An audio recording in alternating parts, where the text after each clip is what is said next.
Assalamualaikum warahmatullahi wabarakatuh. Dengan saya di sini, Muhammad Fahrija Sudrajat akan mempresentasikan judul saya, Perancangan Sistem Informasi Pengelolaan Data Booking dan Laporan Lapangan Mini Soccer berbasis desktop elektron dengan studi kasus Raja Sport Center. Selanjutnya, latar belakang. Olahraga mini soccer semakin banyak digemari oleh masyarakat yang dari perdesaan maupun perkotaan. Karena itulah muncul Raja Sport Center di daerah Batu Bantara, Kecamatan Cimanuk, Kabupaten Pandeglang, dan Provinsi Banten dengan kode pos 42271. Dan Raja Sport Center ini lumayan digemari banyak kalangan pemuda maupun yang muda maupun yang tua. Dan untuk saat ini, proses booking lapangan di Raja Sport Center biasa dilakukan dengan cara booking lewat WhatsApp dan datang langsung di tempat. Nah, pengelolaan data di Raja Sport Center ini menggunakan metode yang sederhana, yaitu pencatatan di buku tulis.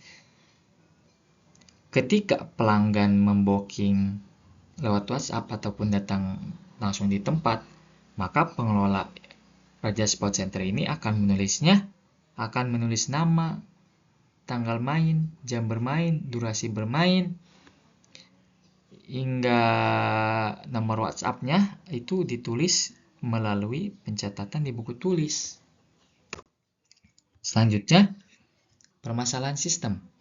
Setelah diamati dan melakukan wawancara terhadap pengelola lapangan, ternyata sistem yang berjalan saat ini sangat bergantung pada buku. Dan metode ini rawan mendapat permasalahan seperti di bawah ini. Yang pertama itu ada rawan kesalahan pencatatan. Karena kemungkinan besar pengelola lapangan Raja Sport Center ini bisa mengalami kesalahan pencatatan jika pelanggan semakin banyak membooking. Dan yang kedua, ada jadwal bisa bentrok atau tumpang tindih. Karena mungkin saja pelanggan ramai yang booking, maka bisa kemungkinan besar bahwa pengelola lapangan ini bingung yang mana jadwal yang kosong dan mana jadwal yang tidak kosong. Dan yang ketiga, mempersulit penyusunan laporan keuangan. Karena ketika pengelola lapangan ini sudah menulis semua data-datanya dan ingin menyusun laporan keuangan, kemungkinannya akan sulit jika terjadi pencatatan yang berantakan.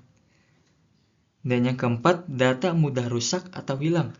Karena ini berbentuk fisik, data ini disimpan di dalam buku, maka kemungkinan buku itu bisa rusak karena air ataupun hilang karena pengelola lapangan ini lupa menaruhnya di mana. Selanjutnya ada identifikasi masalah. 1. Bagaimana merancang sistem informasi booking lapangan mini soccer yang mampu menggantikan metode pendekatan sederhana berbasis buku yang masih digunakan di Raja Sport Center. Kedua, bagaimana sistem dapat membantu meminimalisir kesalahan pencatatan, tumpang tindih jadwal, dan mempercepat proses konfirmasi booking. Ketiga, bagaimana sistem informasi ini dapat menghasilkan laporan keuangan dan data pelanggan secara otomatis dan real time. Keempat, bagaimana pemanfaatan platform elektron dapat menghasilkan aplikasi desktop yang ringan, mudah digunakan, dan sesuai dengan kebutuhan operasional Raja Sport Center. Selanjutnya ada tujuan penelitian. Yang pertama, merancang dan membangun sistem informasi booking lapangan mini soccer di Raja Sport Center yang terkomputerisasi dan menggantikan metode pencatatan berbasis buku. Yang kedua, mengembangkan fitur sistem yang mampu mengelola jadwal pemesanan secara otomatis guna menghindari bentrok jadwal dan mempercepat proses konfirmasi booking. Yang ketiga, membuat sistem pelaporan keuangan dan data pelanggan yang terstruktur dan dapat diakses secara real time untuk mendukung pengambilan keputusan manajerial. Yang keempat, menerapkan platform elektron sebagai basis pengembangan aplikasi desktop yang ringan, lintas platform, dan mudah digunakan oleh pengelola non-teknis. Inti dari tujuan penelitian ini adalah untuk mengganti metode pencatatan yang berbasis dengan buku ini dengan sistem yang baru, yaitu desktop dengan framework Electron dengan fitur-fitur yang banyak seperti jadwal bentrok, harga otomatis, dan juga laporan dari harian, mingguan, bulanan, tahunan, lalu yang mudah digunakan oleh pengelola karena pengelola ini berlatar belakang non-teknologi. Dan selanjutnya ada metode penelitian. Metode penelitian ini ada dua, yaitu yang pertama pendekatan kualitatif. Penelitian ini menggunakan pendekatan kualitatif seperti wawancara dan observasi langsung. Jadi dilakukan wawancara dan observasi langsung untuk penelitian ini. Dan yang kedua, metode prototype. Metode prototype dipilih karena kemungkinan pengembang untuk membuat sistem secara bertahap berdasarkan umpan balik langsung dari pengguna.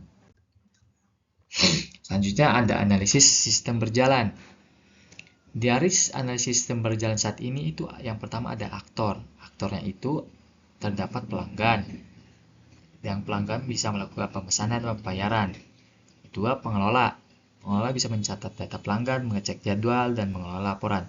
Dan use case-nya itu ada melakukan booking, mengecek jadwal lapangan, mencatat pemesanan, menerima dan mengecek pembayaran, dan menyusun laporan pemasukan. Ini dia use case-nya dengan sistem booking Raja Spot Center. Dari pelanggan bisa melakukan booking lapangan. Setelah melakukan booking lapangan, maka pengelola lapangan mengecek jadwal lapangannya, apakah kosong atau tidak. Jika tidak kosong, maka akan dikonfirmasi kepada pelanggan, dan ketika pelanggan setuju, maka akan dicatat pemesanannya. Dan setelah pemesanan dicatat, maka pengelola lapangan akan memberitahu bahwa pelanggan harus melakukan pembayaran. Dan setelah melakukan pembayaran, maka pengelola lapangan akan menyusun laporannya lewat buku tulisnya. Selanjutnya, ada usulan pemecahan masalah. Berdasarkan hasil analisis sistem yang berjalan saat ini di Raja Sport Center, diketahui bahwa proses booking dan pelaporan masih dilakukan dengan menggunakan buku tulis. Hal ini menimbulkan berbagai permasalahan yang seperti tadi, risiko kesalahan pencatatan, potensi bentrok jadwal, kesulitan dalam menyusun laporan, dan tidak amannya penyimpanan data. Untuk mengatasi hal tersebut, maka diusulkan pengembangan sistem informasi, booking, dan pelaporan lapangan mini soccer berbasis desktop menggunakan framework Electron. Nah, kenapa menggunakan desktop dan juga menggunakan framework Electron? Yang pertama itu karena ringan. Jadi, desktop yang menggunakan framework Electron ini tidak terlalu berat. Ini cukup ringan. Dan juga offline. Ini bisa diakses offline dan tidak online. Apalagi ini cocok untuk lapangan mini soccer yang jam operasionalnya itu dibuka dari jam 9 sampai jam 2 malam. Untuk waktu yang sangat lama itu, jika kita melakukannya secara online, maka itu akan menghabiskan banyak-banyak biaya. Sedangkan Electron ini, desktop yang menggunakan framework Electron ini bisa dilakukan dengan offline. Juga dan user friendly, sangat cocok untuk pengguna non-teknis karena pengelola lapangan ini berlatar belakang non-teknologi, maka ini akan sangat cocok. Yang kedua, tampilan modern. Ini bisa menampilkan modern hanya dengan HTML, CSS, dan JavaScript. Maka dari itu terpilih desktop menggunakan framework Electron. Selanjutnya ada perangkat keras. Perangkat keras ini adalah hal pertama yang harus kita punyai untuk menjalankan sistemnya. Yang pertama ada total estimasi biaya laptop. Yang tanpa printer ini bisa bernilai 4.500.000 sampai 6 juta rupiah. Jika dengan printer, maka harganya bisa bernilai 6 juta rupiah sampai 7.500.000 rupiah. Dan komponen-komponennya itu ada laptop dengan spesifikasi minimal prosesor Intel Core i3 Gen 10 atau AMD Ryzen 3 dengan 300 series. RAM-nya harus 4 GB dan SSD-nya harus minimal 256 GB. Itu ada di total harga Rp4.500.000 sampai Rp6.000.000. Dengan ukuran layar 4 inci, itu sudah cukup untuk kenyamanan operasional. Mouse USB, ini opsional karena laptop bisa menggeser-geser sendiri pokoknya bisa menggeser-geser sendiri. Maka dari itu mouse ini dikatakan opsional dengan harga Rp50.000. Printer juga opsional karena laporan bisa di-print dan juga bisa tidak, karena bisa dilihat di mobile ataupun PC atau laptop. Ada juga komponen dari PC. Ya, dari PC atau komputer ya. Dengan komponennya prosesor atau CPU dengan spesifikasi minimal Intel Core i3 generasi keempat atau setara misalnya AMD Ryzen 3 dengan 3200 series. Harga estimasinya sekitar 1.200.000 sampai Rp1.800.000. RAM harus minimal 4 GB atau DDR4. Itu di harga 200 sampai 300. Dan juga ada komponen penyimpanan dengan SSD 120. Ini untuk kecepatan baca atau tulis yang tinggi agar tidak nge-lag. Sekitar 250 sampai 350. Ada juga layar monitor LED 18,5 inci, ini bisa kurang. Itu sekitar harga 700 sampai 1 juta. Ada juga keyboard dan mouse, ini wajib beli dengan standar USB itu sekitar 200 dengan dua alat ini. Ini ada opsional itu sekitar 1.600.000 dan saya sudah memberitahu kenapa ini opsional. Dan ada total estimasi harga PC atau komputer itu tanpa printer itu sekitar bernilai sekitar 2.500.000 sampai 3 juta rupiah. Ini lebih murah dari estimasi biaya laptop. Jika dengan printer itu bernilai 4.500.000 sampai 5 juta rupiah. Ini pun masih tetap lebih lebih murah dari harga estimasi biaya laptop. Nah, setelah kita mempunyai perangkat keras, maka kita harus punya perangkat lunak. Selain perangkat keras, kita juga sangat membutuhkan perangkat lunak yang baik agar terhubung dengan baik. Seperti sebagai berikut. Yang pertama ada Windows 10 atau 11. Ini menginstal Windows 10 atau 11 ini gunanya agar kita bisa mengakses Node.js, Electron, Visual Studio Code, Prisma ORM, SQLite, JavaScript, HTML, CSS, dan JSON. Dan juga agar tidak nge-lag. Dan yang kedua ada Node.js. Node.js ini adalah untuk backend atau database-nya.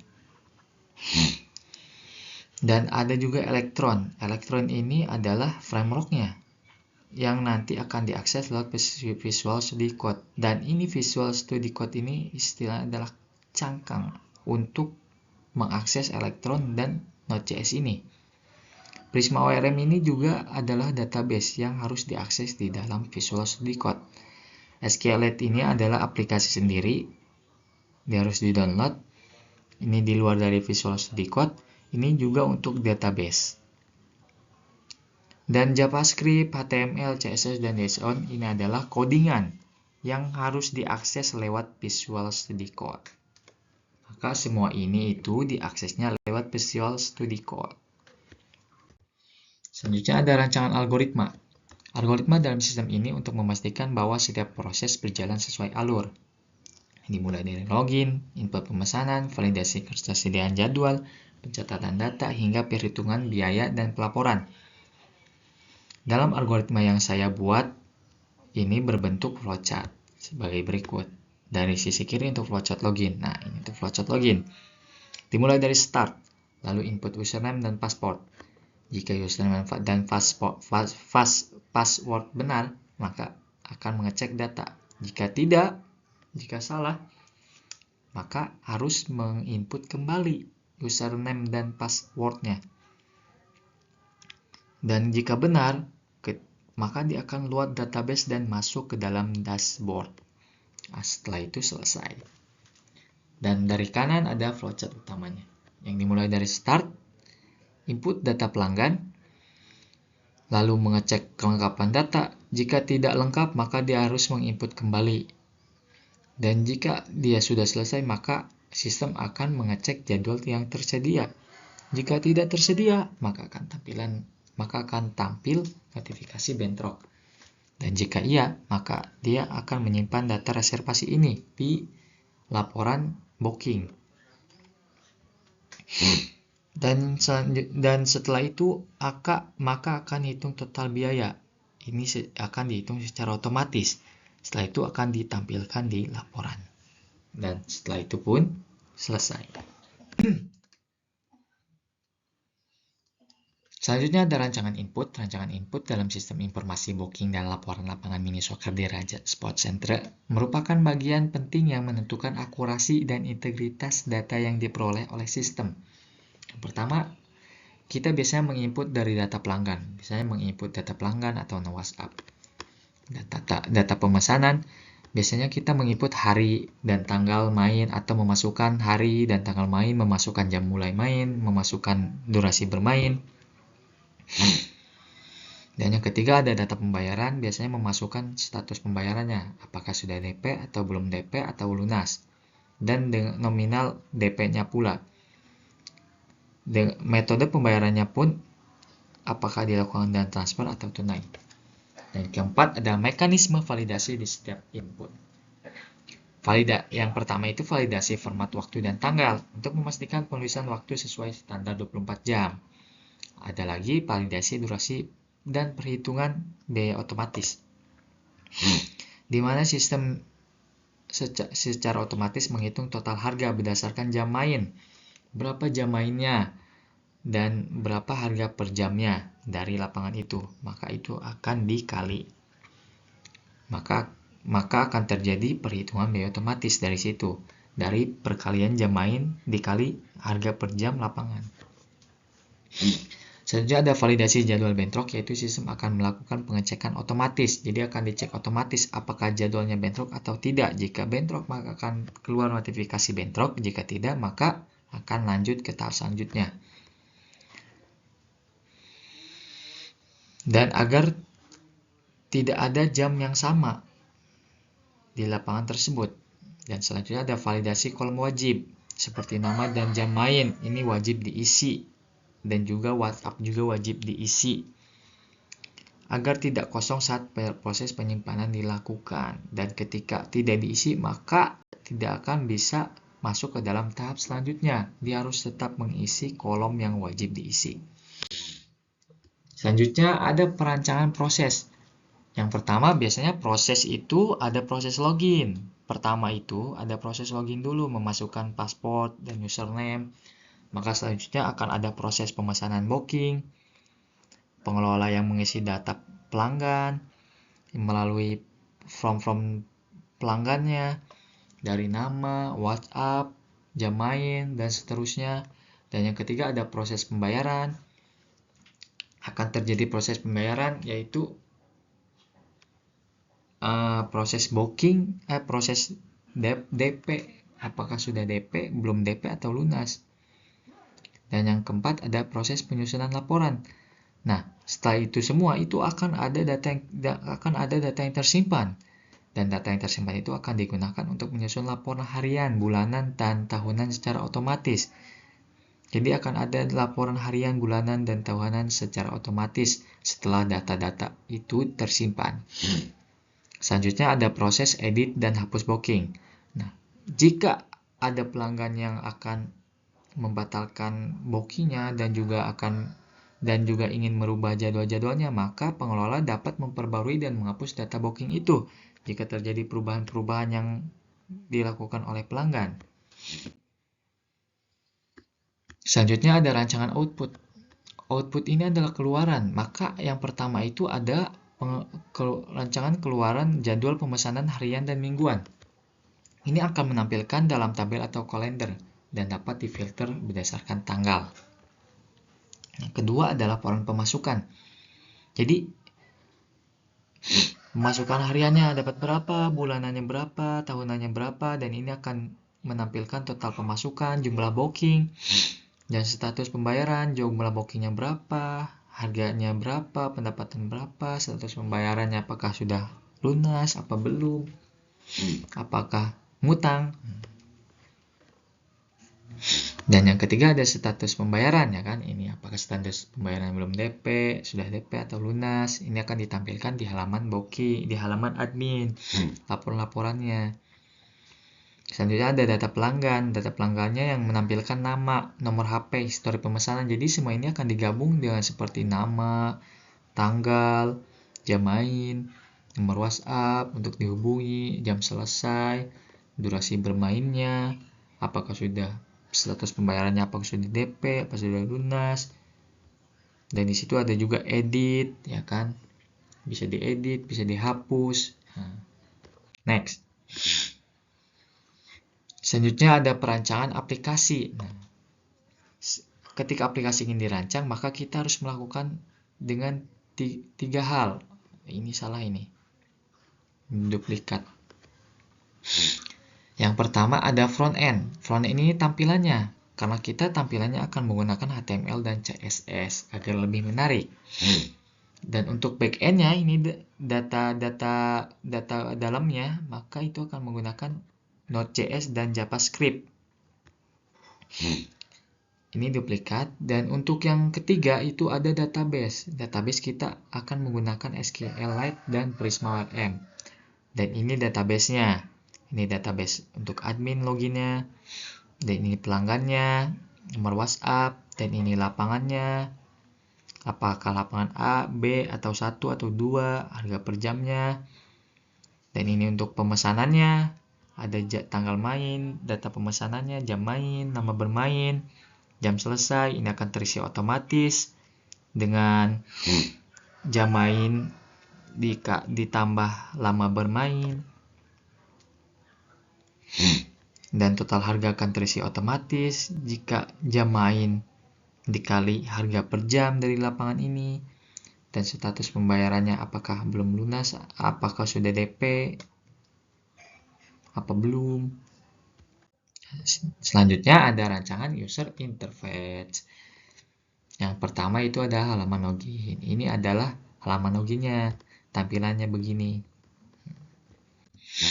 Selanjutnya ada halaman dashboard. Nah, di halaman dashboard ini akan menampilkan tuh laporan harian, laporan bulanan, dan total pendapatan hari ini. Bisa dicari dari nama, tanggal, lapangan, atau jam main. Bisa difilter lot tanggal juga. Bisa melihat jadwal kosongnya, apakah jadwal lapangannya ini kosong apa tidak. Yang merah ini sudah terbooking dan yang hijau ini belum. Dan ini laporan-laporan dari pelanggan. Selanjutnya ada halaman booking lapangan. Halaman booking lapangan ini bisa dicari lot tanggal, cari nama lapangan, jam main, dan bisa direset juga. Ini data-datanya, ini bisa diedit di sini, atau gambar edit, dan ini bisa dihapus jika pelanggan melakukan perubahan-perubahan. Ini adalah halaman booking, tambah booking, dan edit lapangan. Ada nama pelanggan untuk tambah booking, nomor WhatsApp ini wajib diisi, dan semua wajib diisi. Dan untuk total harga, dia akan terisi otomatis di laporan. Dan untuk edit lapangan ini akan dilakukan jika ada perubahan-perubahan dan memunculkan status pembayarannya. Apakah sudah lunas, belum lunas, sudah DP, belum DP. Dan selanjutnya halaman data lapangan dan laporan. Ini halaman data lapangannya, harga per jamnya dari lapangan 1, harga per jamnya dari lapangan 2. Ini juga laporan bulanannya dari tahun berapa, dari bulan apa. Dan selanjutnya ada metode uji coba aplikasi yang digunakan. Metode uji coba aplikasi ini merupakan tahap penting dalam pengembangan sistem. Dalam pengembangan sistem informasi untuk memastikan bahwa seluruh fungsi sistem berjalan dengan baik sesuai kebutuhan pengguna. Ini diuji dengan dua hal. Yang pertama, pengujian black box. Black box ini untuk memastikan bahwa seluruh fungsi sistem berjalan dengan baik sesuai kebutuhan pengguna. Jadi tombol-tombolnya itu diuji agar apakah ada yang error apa tidak oleh pengguna. Yang kedua ada pengujian User Acceptance Test atau UAT. Ini dilakukan oleh pengelola Raja Sport Center selaku pengguna utama sistem. Apakah ada yang harus direvisi? Apakah tampilan dashboard itu kurang nyaman? Atau harus dipindahkan ke tempat lain? Atau tombolnya kurang besar? Atau namanya itu harus dibalik? Ya. Maka akan dilakukan pengujian ini agar pengguna merasa nyaman. Untuk tahap kesimpulan, yang pertama ada 4 kesimpulan di sini. Yang pertama, sistem ini berhasil menggantikan metode pencatatan dengan alat tulis dan buku yang selama ini digunakan. Jadi kita ubah yang tadinya dengan alat tulis dan buku yang selama ini digunakan, maka kita ubah dengan sistem desktop yang berframework elektron, yang banyak fitur-fiturnya juga. Yang kedua, elektron sangat bagus untuk pengembangan aplikasi desktop karena kemudahannya dalam membangun antarmuka modern dan kemampuannya untuk bekerja secara offline tanpa memerlukan koneksi internet. Nah, ini kesimpulan yang sudah tadi saya katakan bahwa sangat bagus untuk pengguna yang non-teknis atau tidak tahu teknologi. Dan juga antarmuka yang modern. Ini cukup modern walaupun desktop berbasis elektron dengan tampilan hanya HTML, CSS, dan JavaScript. Dan yang lebih bagusnya lagi ini dilakukan secara offline, tidak memerlukan koneksi internet. Seperti yang saya bilang tadi, karena Raja Sport Center ini buka jam operasional itu dari jam 9 sampai jam 2 malam. Jika menggunakan koneksi internet, itu akan terlalu boros biaya. Dan yang ketiga, kefungsiannya sistem dapat melakukan validasi data dengan baik. Seperti menghindari jadwal bentrok, ini ada fitur-fiturnya. Menghitung biaya otomatis, ya kan tadi sudah saya jelaskan, dari durasi main, dikali ini, itu, serta mencetak laporan. Bisa juga lewat PDF, pemasukan dalam format harian yang sudah ditunjukkan, bulanan maupun tahunan. Dan yang keempat, dengan digitalisasi ini, operasional menjadi lebih cepat dan minim kesalahan. Seperti kesalahan pencatatan, atau kesalahan berantakannya pencatatan. Dan walaupun tampilan dashboardnya kurang atau sangat kebingungan untuk pengguna, itu masih bisa diubah. Selanjutnya adalah terima kasih. Cukup sekian dari saya. Kurang lebihnya mohon maaf. Assalamualaikum warahmatullahi wabarakatuh.